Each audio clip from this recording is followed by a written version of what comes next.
Okay, yeah, I guess we should try to start the discussions for today.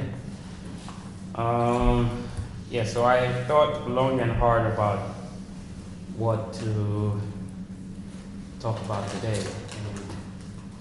And I guess for me, one of the topics that has been really intriguing to me for the past, one thing that I was planning to talk about up until yesterday was this idea of a more humane economy, an economy that works for all. I mean, just in the world, and not just in any particular community.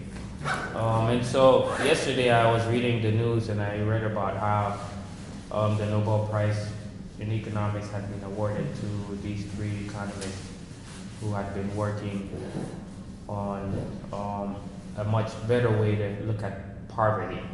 And so I thought that also sat well into the idea of a more humane economy, because, in order to create a more equitable economy, we would need to raise people who are sort of below the poverty line to a point where everybody's able to provide for their basic needs. But then it also got me thinking about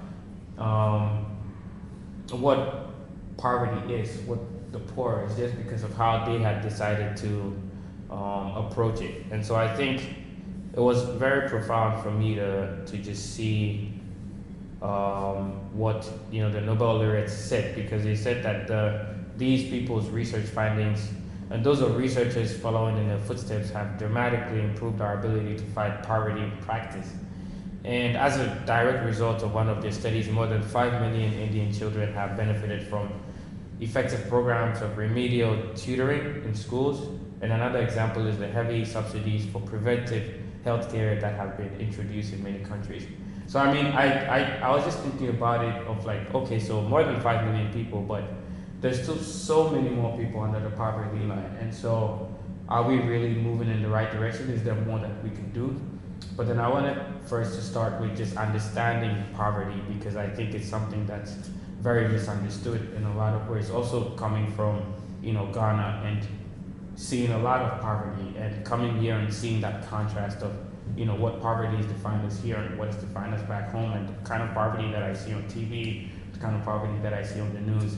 So maybe I'd first like to start with just getting, your ideas and your thoughts on what everybody would think is poverty in their own, from their own experience or learnings or research. Maybe we could start from there today. So after getting your email, I just sort of, you just raised a question of what exactly is poverty, what is wealth, and I think these are very fundamental questions, and so I was thinking of a very general answer for that question. So I was just thinking that, wealth maybe has to do with the notion of well-being. So I was thinking that, there's some kind of basic we should that's required for us as a human being. So maybe wealth is having various kinds of or abundance of resources that secures human well-being.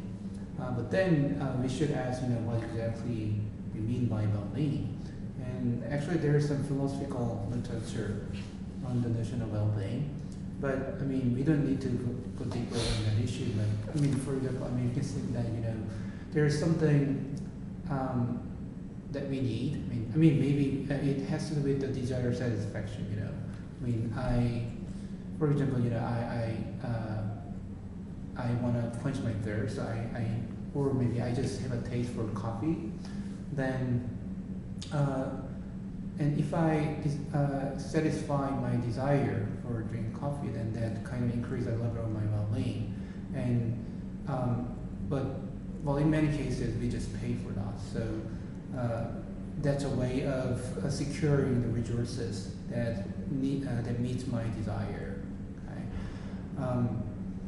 So I think that it matches with this commonsensical understanding of wealth. And in that notion, I guess poverty means a lack of resources, or lack of accessibility to such resources that can increase our well-being. Okay, I think this is, and so I wouldn't want to sometimes because for what you said, it triggers something. I wanna, but I'd like to get everybody's general thoughts Sure. first before maybe I will go on, so I don't, end up going too far away from, yeah. I'm glad you brought attention to the Duflo, Banerjee, and Kremer winning the Nobel Yeah. Prize, because I wasn't aware that they had. I looked at their book a number of years ago. I was thinking of using it for teaching, and I ended up not teaching the class. I can't remember what their book is about. I do want to look at it. Well, that's also one thing that, just to chip in, that's one thing that I also wanted to talk about. Why we read and we don't remember anything, but maybe that's why. I didn't read it. I think I okay. looked at the cover and this is good, but now that they won, I need to go back and get that book. But just to put that in, that's one thing that I've always, because most of the time when I read books like these that are non-fiction and I'm supposed to learn from, I end up don't remembering too much of the book. Well, I'm going to mention one that I do, there was a takeaway point from the book, which is the 1998 Nobel Prize winner Amartya Sen, and he's it's S-E-N, right? And then he wrote he's on... also Indian. He's Indian. I think he's trained in Britain, and I think he's in Harvard University or something. But his studied famines, when people starve to death, and he said, when you look at these famines, it's not that the people have less material resource than other people. He's saying these are people who had no social entitlement. So that's what he called it. So social entitlement means as a person that I'm entitled to request help from someone, right? Yeah. So if I have nothing to eat, I could, in theory, go to my neighbor and knock on the door and say oh, I'm starving, can you help me out? And then the neighbor can either say, just deal with it yourself somehow, or they might say, well, I can't help you, but I'm gonna connect you to a social agency that helps people like you. So there should be some kind of social entitlement, but what he claims is when he looks at these famines, usually it's people that because they're an ethnic group or of a certain ethnic group, or they were somehow marginalized from the country where they live, or their country was subject to sanctions like North Korea is or something. They just are people who have no more rights to ask for help anywhere, is how I understand it, right? So then I think his theory is that to prevent true poverty, where people have nowhere to turn, what we need to do is make sure that people are, given entitlements where they can have the right to ask for help from either from the government or from neighbors or from others, right? And I see that as probably the reason why so many of these aid groups that come into developing countries that are some church affiliated or have some religious purpose, World Vision International or those kind of groups, it's so it's been criticized. Some people in these countries say, oh, it's rice for prayer. If you act like a Christian, they'll give you food, right? And so it's kind of people are going in and pretending to be converted to Christianity in order to get this aid that they're giving. But what I think is that these groups are really going into places where people have no social entitlement, and they're creating some kind of structure where the government there hasn't been, right? Or some governments are removing the structures that were there, right? So I think we need more than just these church organized groups to start recognizing, oh, how do we go into communities and create social entitlements, right? So that's kind of my take. Actually, there is some interesting philosophical debate about the entitlement that you mentioned. So there's this philosopher named Peter Singer. Singer? Yeah. The guy who did the animal rights? Yeah. Oh, okay, yeah, he's very yeah, very famous. So in one paper about famine, is it the right pronunciation? Yeah. Famine? Yeah. So he had this position that, we are obligated to help the poor. Yeah. So his argument came from this analogy. So he said that, imagine that some child is drowning in the pond or something, right? Yeah. You're passing by, and you're a good swimmer,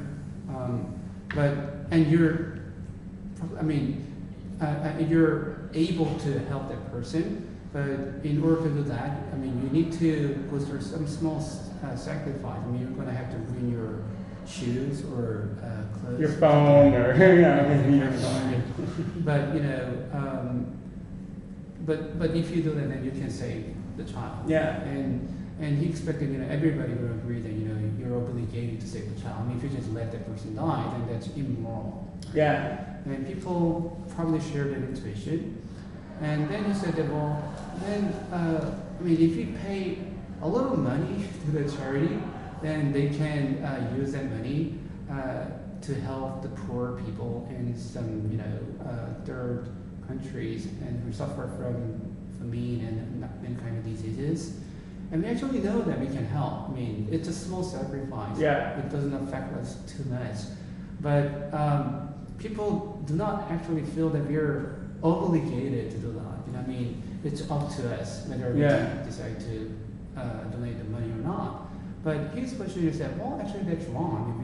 We have this moral duty to help the poor. Yeah. It's just the same as helping the child drowning, because those people in these underdeveloped countries are actually dying from hunger, and diseases, and we know that we are in a position to help.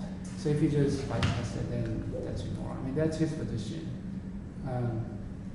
So I guess I was thinking about that maybe relate to the idea that if we agree, it's not that everybody's agree with the Singer's position. It's very controversial. Yeah. And but if you buy the theory, then maybe one ground for that is that the people in the underdeveloped country are entitled to help. So that actually, for our part, that we are in a position to help. Because they're entitled for survival and health from other people. So I was just reminded of this thought experiment. Yeah. Great. Yeah. Any thoughts? About the poverty, I have thoughts about what Professor E said and Professor Tatar. But first I will start with what you asked about. What is poverty? For me, it's like a simple definition. Just if you don't have what you need to survive, to accomplish your basic needs, then you're under the line of poverty, so you're poor. But on the other hand, this definition doesn't quite work nowadays, because when Jonas said, if you're going to different countries, you see that the line for poverty is very different. So when you ask people who is poor in this country, they will point one group which is really poor, but then you go to a developed country and they say, oh, we are poor, but they live quite well, just they don't have that standard. There is a line in the developed countries where you cannot accomplish everything you need for basic needs, so you have to make small sacrifices. But in other countries, poverty is almost absolute poverty. So people don't make this distinction. But in my opinion, the poverty is only the basic needs. So when we have so many classes now, but the line between classes, it's blurry. So we cannot say, okay, we have middle class, the rich class, the poor class. It's in between so many new classes. Basically, there are no classes. And then what Professor Tatar said about an entitlement, I was thinking that we're building walls between our communities, or even inside our communities. We always like to label people like they are different from us, and we don't want to help each other. Professor E said about the moral obligation, if we have a conversation one-on-one, we'll say, yes, we have the moral obligation to help people. But then in a real situation, we're saying we expect other people to help the person in need, because I don't know why. It's psychology, philosophy, that still I don't understand the situation. So one solution would be to stop building walls. How do we accomplish this? How do we make everyone be more together and be willing to help and see each other like from our group? How to put this? We are willing to help another one that we perceive as a member of our tribe than another one that we don't. So the media and our society keeps building walls around us. Like they are different. So we're like, they are different, we don't need to help them. Great. Well, thank you all for your thoughts. I think also just to go through and to make a few connections into how I see all this. I think definitely the point about entitlement is something that I've come across a lot, and even in the book, the main takeaway is 5 points. The first one was that the poor often lack, like critical pieces of information, or that they believe things that are not true. And so most of the time, and this I'm talking about maybe those who are living in abject poverty, maybe they don't have even access to water, they don't have access to what to eat. I think all of these are also self-fulfilling prophecies, because they tell you that, oh, you're so poor that you can't do anything for yourself. But I think at the end of the day, my main problem with also looking at churches and aid going into these sort of places to help out is that sometimes people don't understand why they do a lot of things, and it goes back a lot into education. And just being able to look at these stereotypes that we often have about poor people, that they can't help themselves, and so we just have to give them money. And so that was why I also recommended the other book, which was The Alternative. What is wrong about the way we think about poverty? And in that book, he advocates. He's an American who runs some social programs in America, and basically what he did was that when they started running the programs, he realized that some people who are taking initiatives were taking initiatives that other people were not really willing to take. But when these initiatives paid off, almost everybody else would come and ask for help. Well, how did you do this? Maybe you took a mortgage and then that helped you to get a place to live. You paid it off a little bit. So now they became central people in the community. So instead of actually just giving money to people, what he advocated was, I don't want you guys to help these people. I mean, you're still going to probably help them with money, but I don't want you guys to sit them down and try to teach them what to do with it. Let the people in the communities who are doing the work be the ones to help each other, because then they're learning from them and they're understanding why these people are doing these things. And I think that is probably one of the ways that I see going forward, that in terms of just giving, we should start looking at how we're going to invest in these communities in such a way that they see that the help that's coming in is also more beneficial.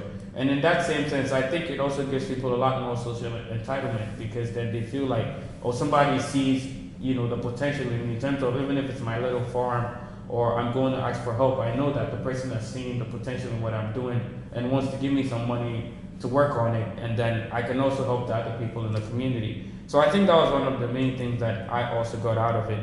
But coming back to, the fact of that you spoke about in terms of this philosophy that it's immoral and we're obligated, I think it also doesn't take into account the human nature. And so in philosophy, there's this in economics, there's this utility function, and then there's this theory that we try to maximize our well-being subject to our limited income. And so how much money we have determines, how much we buy and how much we want to go to the movies, because, that's how you show how much of your well-being there is.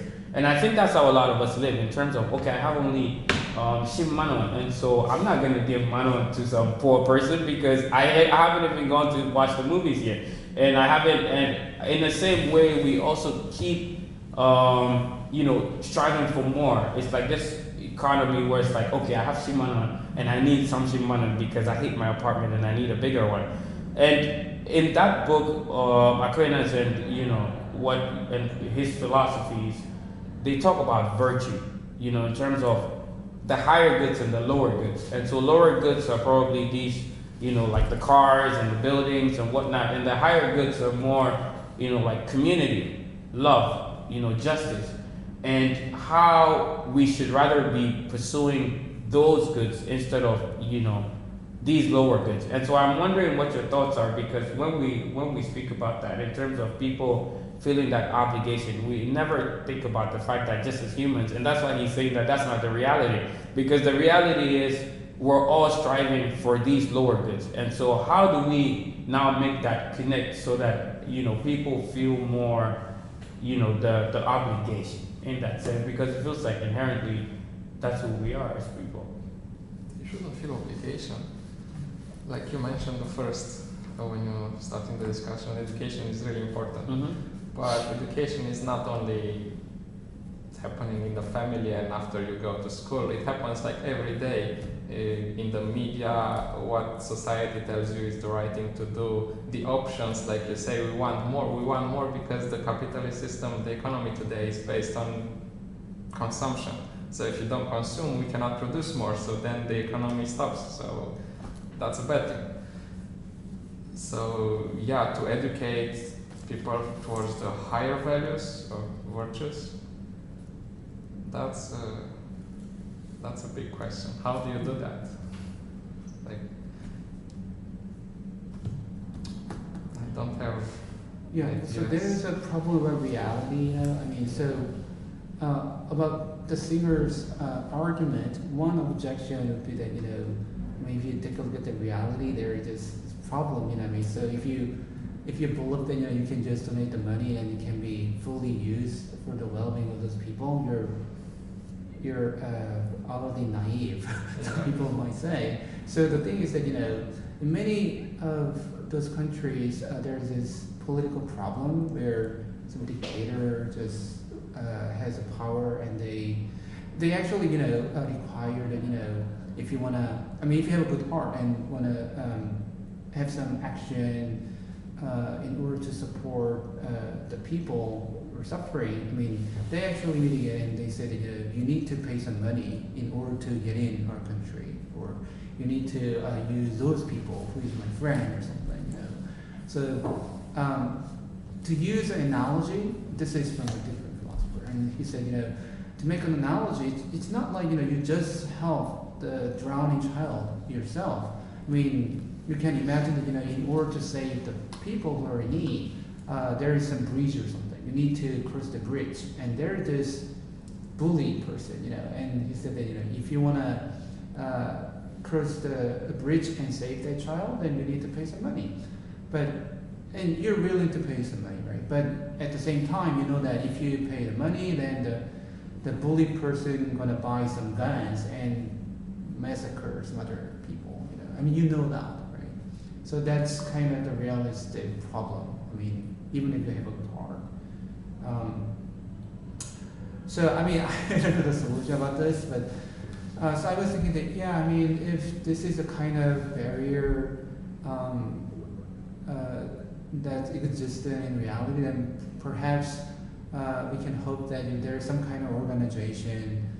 We cannot just directly involve and be an activist and help those people, but we can hope that there is some kind of organization who can work that way, and then perhaps we can support that organization. But I actually don't know what exactly the solution to this kind of problem. We can educate the bully. Hmm? We can educate the bully. Yeah. Take our time to teach him new values.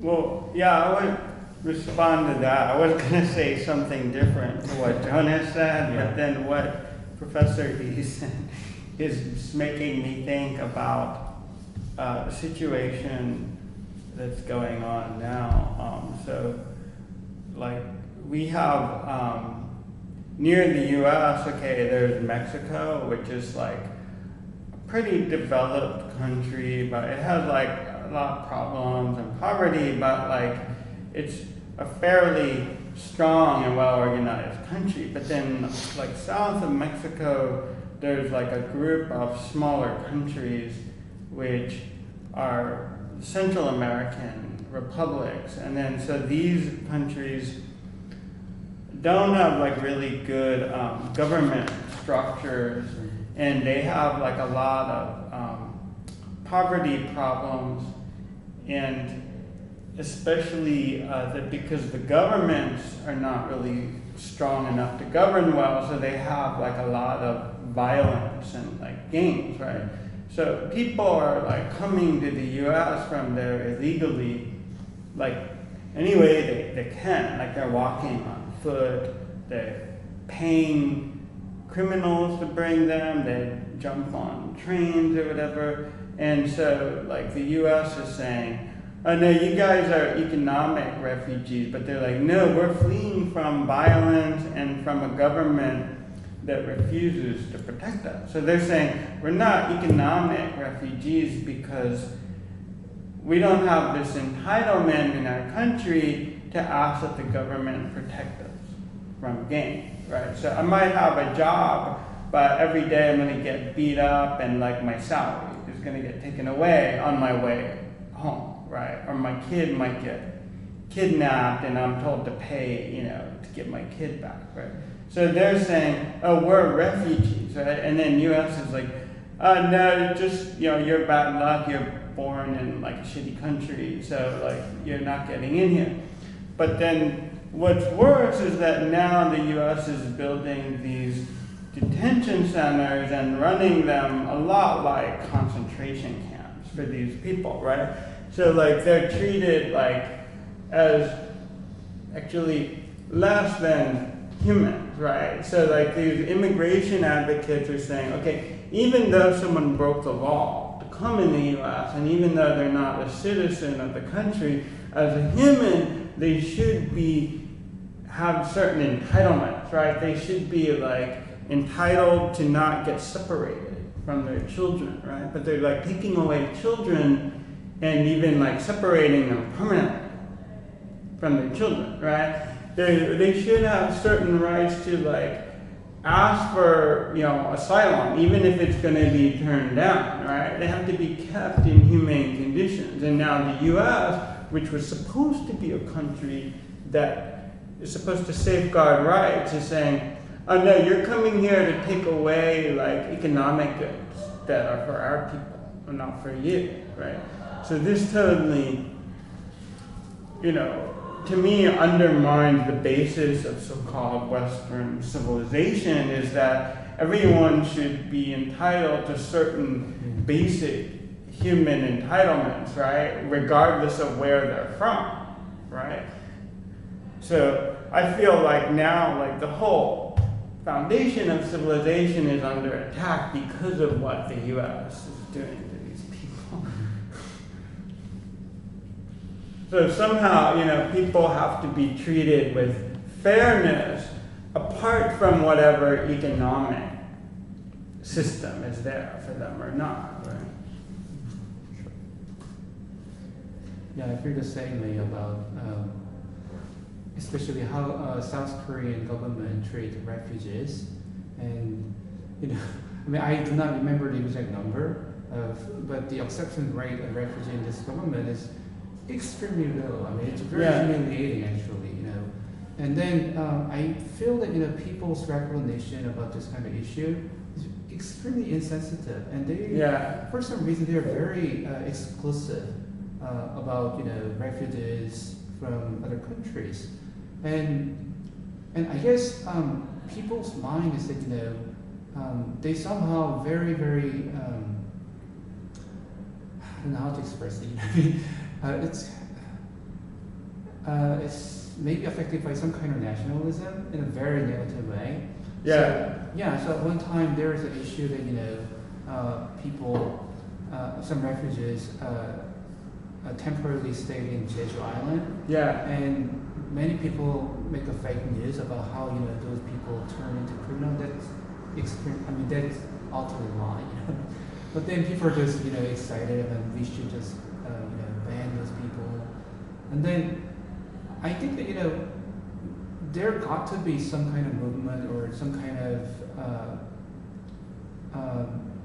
some kind of action that can turn their mind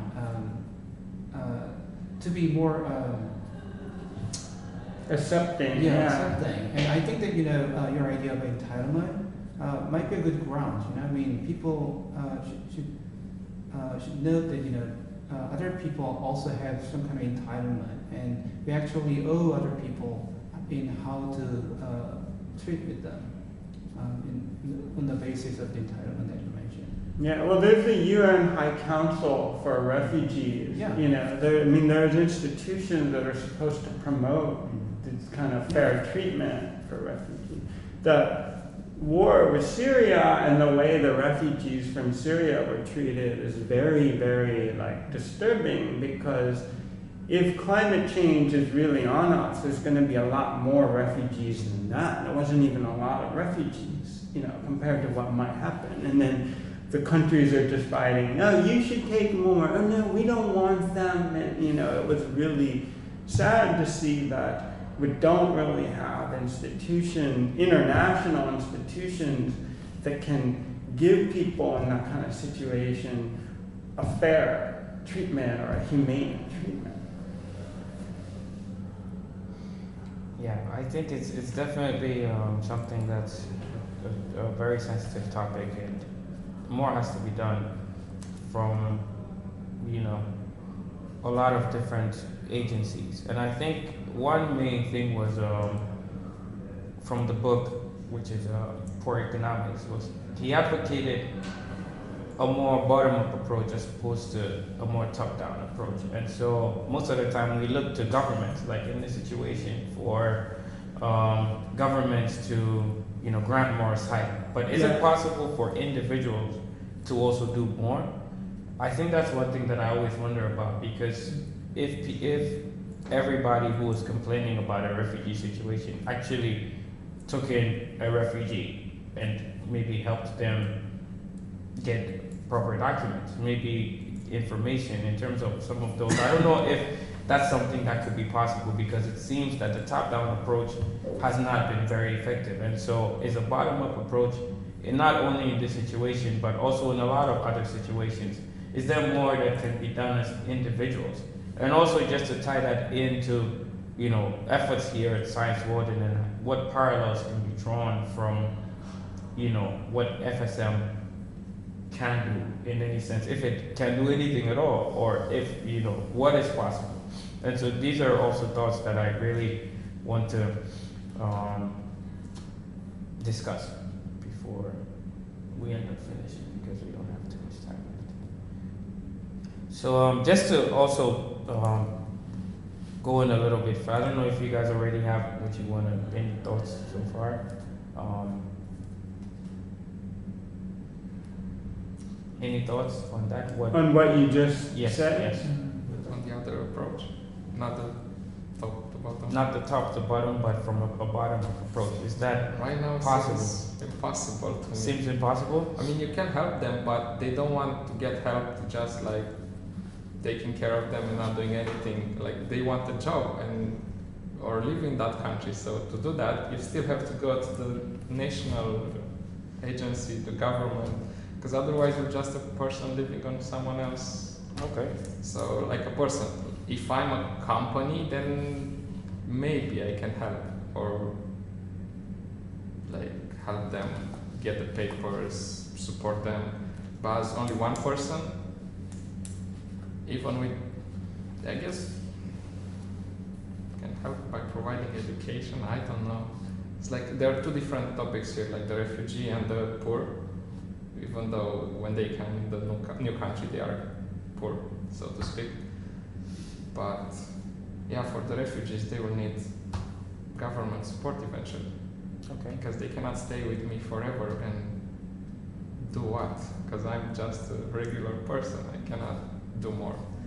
For a poor person, I guess there are some ways to help.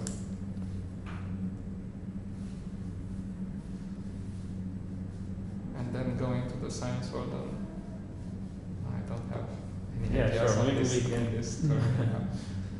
Well, I thought that there were a lot of parallels, also just because trying to put everything together, maybe that would probably be the last, trying to put everything together. I think one thing that I learned from all these things that I learned as just a conclusion, things that I learned from these 3 books was, first of all, from pro-economics was that, you know, you don't just go into a place with the stereotypes in your mind that you know what a poor person is, and so you have the solutions for them. But then you go there and you actually carry out actual tests to figure out if your solution is the right solution and if it's going to have any impact, and if the problems that you think are the problems are actually the problems there. And so that was one. And secondly, that, you know, instead of just giving people money, you work together with them. So instead of just giving, you sort of invest. That's the term that he wanted to use from the alternative, that you don't just throw money at people, but you actually look at building systems in the community. And the last part that was from that 3rd book was, you know, how the rich, or, you know, people who are more well-to-do are constantly striving for more, and so it sort of is something that holds us back from giving more.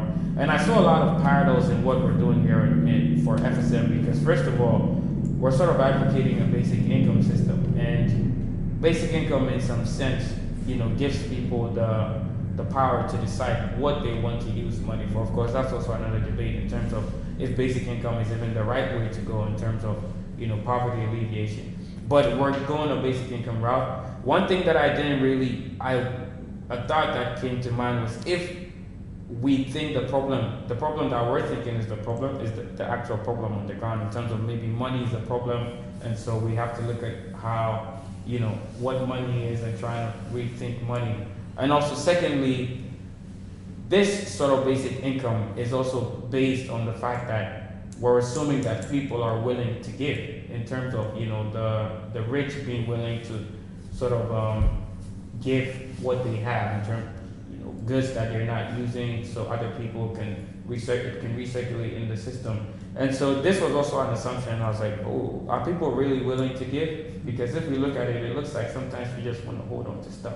And so looking at all these 3 things, is, you know, FSM moving in the right direction. And, you know, can we learn a little bit more from these 3 books in terms of, can we look at the problem more, or do we already have the right problem, and can we look at the solution more, and are our assumptions right? And so these were mainly the 3 things that I got from these 3 books put together, and that was what I wanted us to talk about as a conclusion phase, in terms of, I know it's a lot of things packed into one, but I just like to hear your thoughts on these 3 things, if possible.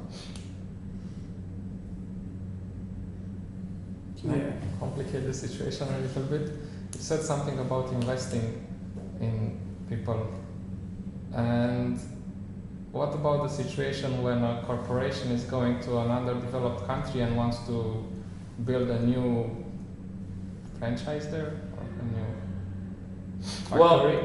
And they proposed some salary which is, like, of course, way lower than the mother corporation for workers.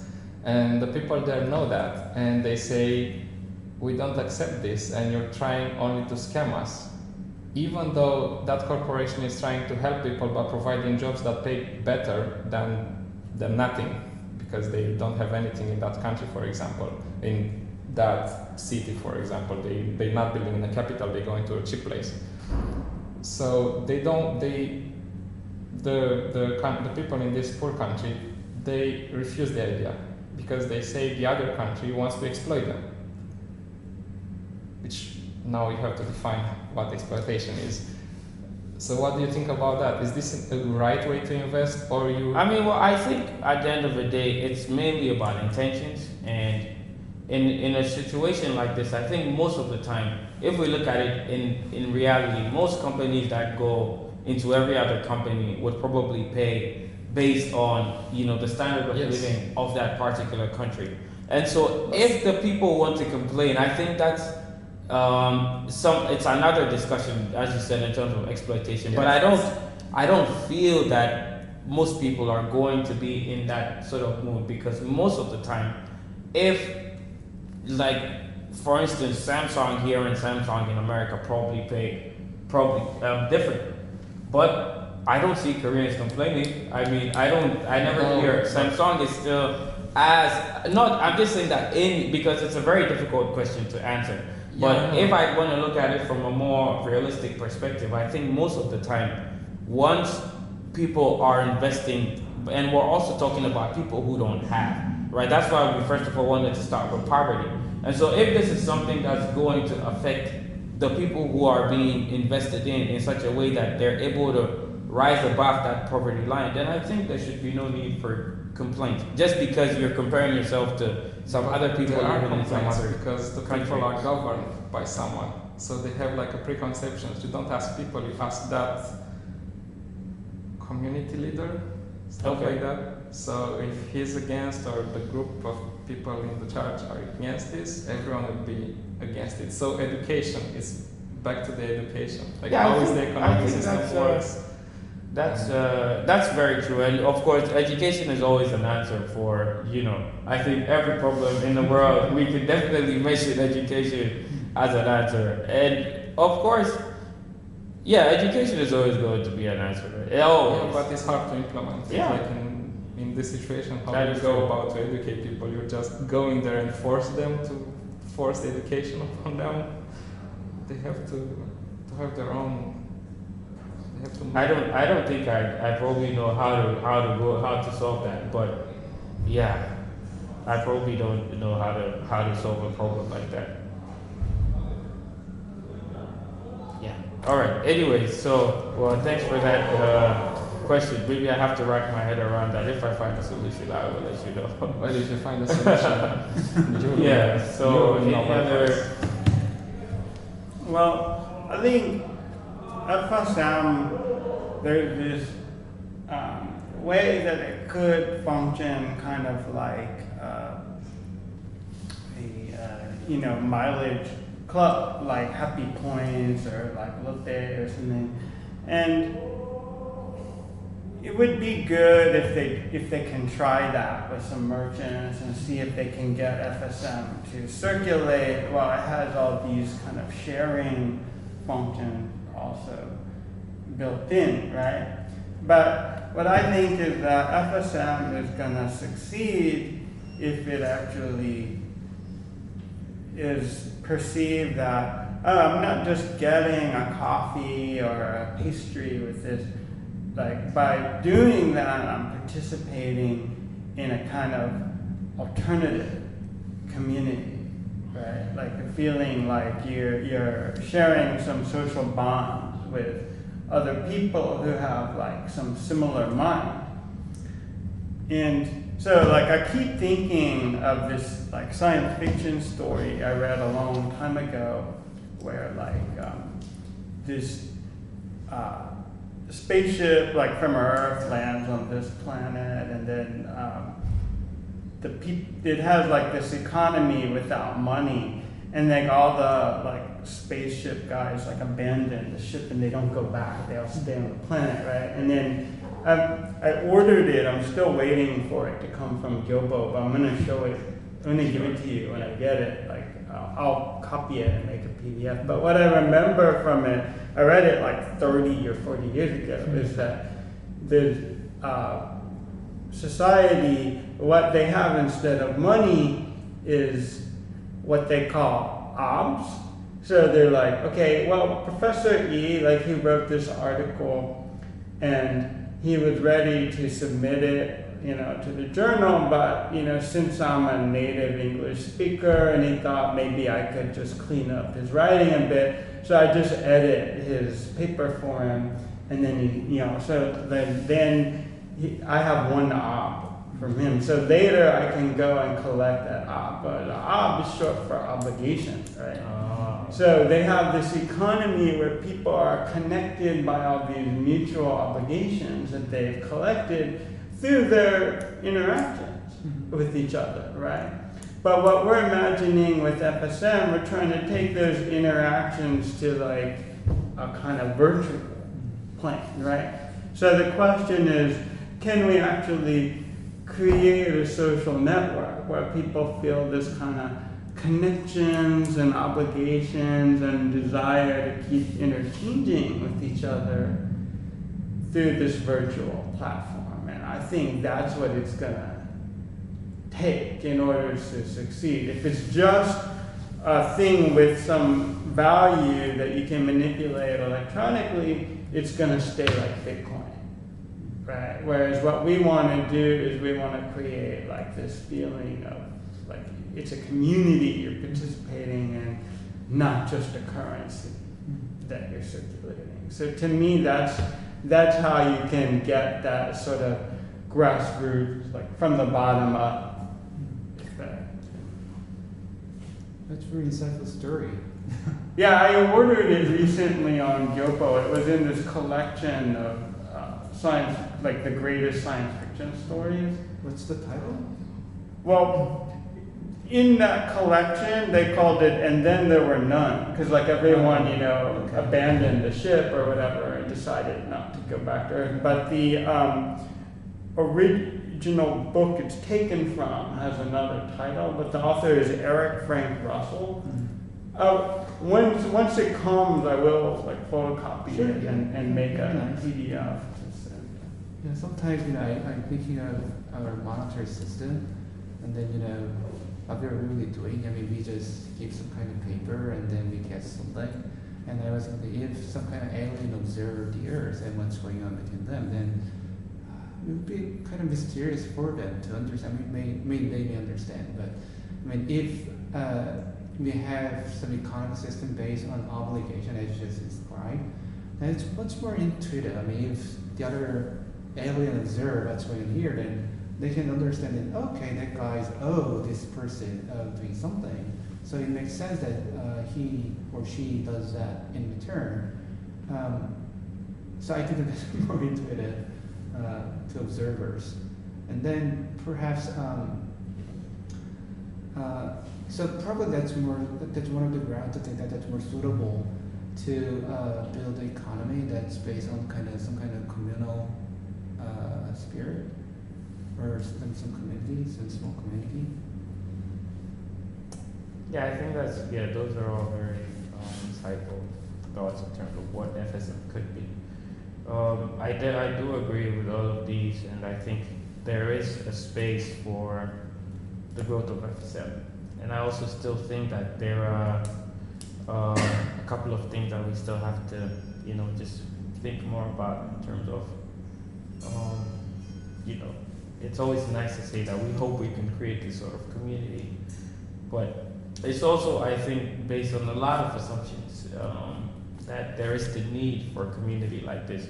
Maybe money has existed for this long just because everybody, that's what, is the most convenient, and, it works out for everybody, and so who knows. So if there's any way for us to probably test this out, maybe we could just test it out by rolling it out and seeing if it takes shape. Or maybe we could also test it out before we roll all of this out, just to find a better means of going about it. But yes, I do agree that there is a need for building this sense of community and this sense of belonging, and a space where people can feel like there is an alternative. So yeah, I think since we don't have our time run out, this would probably be the end of the discussion. I don't know if people have any last thoughts. If not, then we will be concluding at this point. It's not the last set, but I would like to make an advertisement. So since I'm going to be the moderator of this meeting in 2 weeks, I was considering what we should do for this meeting, and I felt that maybe we could read some very short article.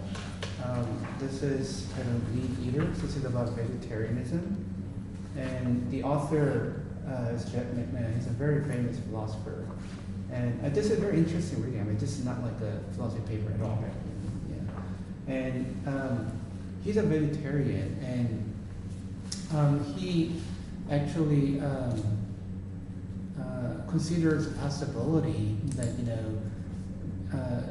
since we are making a lot of scientific progress, maybe someday it may be possible to turn any carnivore into herbivores. Maybe we can,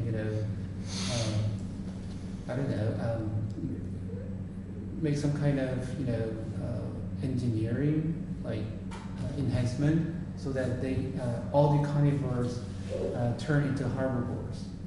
So that could result in some kind of extinction of carnivores. Sorry. And then he actually wanted to see whether that's arguable.